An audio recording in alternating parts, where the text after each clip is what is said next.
The this is for emergency purposes, but if you have, I guess if you're going on a long trip and you're a little worried about getting a flat tire, the best solution is to get roadside service, something like AAA or your insurance company. A lot of insurance companies, for $10 or a few extra bucks, you can get roadside assistance added to your policy. It is a very wise idea, and it gives you just a little bit more safety net or a little bit more security when you're traveling a little bit further than your proximity or your range of comfort. On a bicycle, you can carry a hand pump, and especially the racing bikes, they do make hand pumps. But the problem with them, well, a mountain bike, you only have to pump the tire up to about 40 psi. On a road bike, your psi is between 80 and 110. And if you're going 60 miles an hour or past 45 miles an hour, like I was doing, you want it up at about 110 pounds, and you want Kevlar on the inside so that it can handle any punctures or anything sharp, such as a rock. That those tires are very expensive too.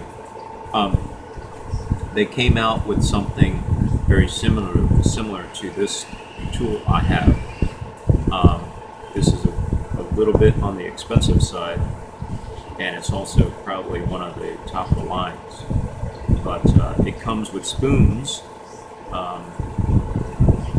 It comes with levers for taking out the tire right here, chain brake on the end, and some extra tools.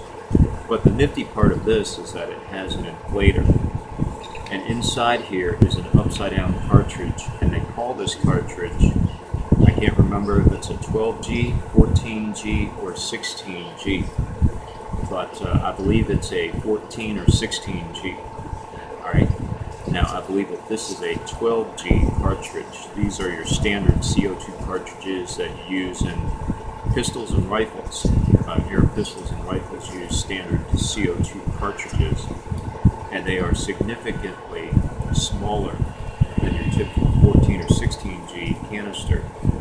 The question is, if you're in an emergency situation, especially your motorcycle, and you get a puncture, in which case, you're going to have a plug set. So I'm going to carry 2 strips of rubber inner tube, 2 thin strips, and my needle to push it through.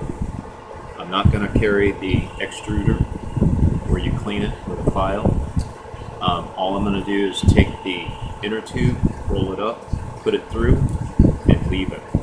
It may leak, it may not leak. So if it leaks, you want to have enough air so that you can get to your destination or have it repaired, such as fix-a-flat, such as Slime, or such as a repair facility. And I do believe a repair facility will charge you $20 to repair a tire. Excuse me, to plug a tire, they'll charge you $10. So even if you have a car or a motorcycle, a auto shop, any auto shop, will just charge you $10, stick a plug in there, done. That's reasonable. Patching it can run about $20 to $40, maybe even $50. And a patch is pretty much for the lifetime of the tire, however much it has left on the trip. So these things are a little bit on the pricey side. They run about $10 each. For the same amount of money, you can get probably 10 of these cartridges. It has half the volume in here, so you're going to need 2 of them for a spare one. So this will pump your tire up to about 90 psi on a road bike. Maybe more if you put a little bit in there, or if there's a little air in there, you may be able to squeeze out a little bit more if you put fix-a-flat or some type of flat material to seal something like a small nail. I probably would just pull it out and stick a little plug in there, a little inner tube, and then leave it at that. That way,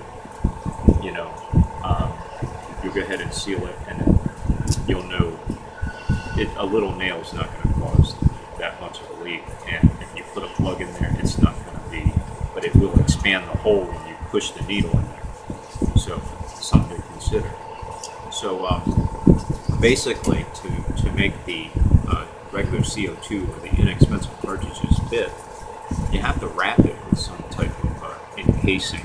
And you can use tennis grip, you can use duct tape, you can use, as I did, packing foam and some masking tape, and it just fits right in there. And it just, so it doesn't move around. It needs to be centered, and it needs to be for the needle to puncture it. So it has to go up just a little tiny. So when you compare the size of it, it's a little bit taller. It's about 2 millimeters.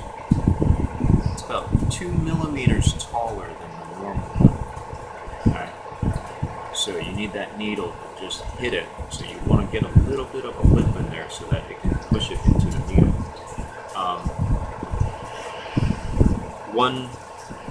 Like I said, you can wrap it any way you want, but this is just regular packing foam that I got with some packages, and it works pretty well to make it fit into here, and so that it holds it steady while the needle goes in there, and this tightens down onto the cartridge.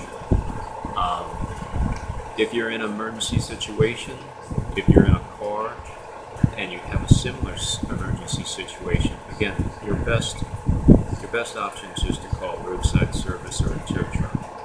However, on certain occasions, such as in the middle of the night, on weekends or holidays, and on times when shops are not open or areas where there is no shop near you, your best bet is just to rely on your survival skills. In which case, this is probably going to be one of your options to repair. Do you have the materials to repair your bike? And do you have the tools to inflate your tire? So that's what I'm trying to cover here. But you do have to carry. There's no material that I know of that you can stick into a tire or repair a tire. What I'm doing is I'm just using a piece of old inner tube, cutting it in strips and pushing it in there with cement, with rubber cement. And that causes it to vulcanize into the material and causes the hole, the plug, to expand into the hole so that it doesn't leak anymore, and it becomes one property after the cement glue vulcanizes. So, but then you can't carry the Joe Blow pump that I have, that I was able to pump my motorcycle tire with. So your only option is to get either this tool or something very similar. I've seen them for $5, $10, but they're not top of the line. This is top of the line. This is, like I said, kind of expensive, and they're built to last. It has a change brake, but it's not going to work on a motorcycle chain, and it's got some other tools along with the spoons. These spoons or these levers do not work with a motorcycle tire, only on road bikes. So, you probably won't need this particular tool, only this one. Now, this one does not have any threads in it. There's no threads on here, but they come with the 16G and 18G that have threads, and for the threads you just thread it on there and it punctures it. As you thread it on there, it punctures it. It's very similar to a CO2 rifle or pistol. You actually thread the cartridge into it. Actually, you don't thread it into it, but if it was a thread, some of them have it. You thread them in there, and it punctures it, and then you tighten it down so that when you push it into the tire, it inflates. So that's something to consider also. What type of device you have is threaded. In this case, it's not threaded, and it just punctures into there, and it fits right on the lip there. It is the same size, so once it pushes up there, the rubber goes around it, and it keeps the air inside there. Okay. Good luck to you.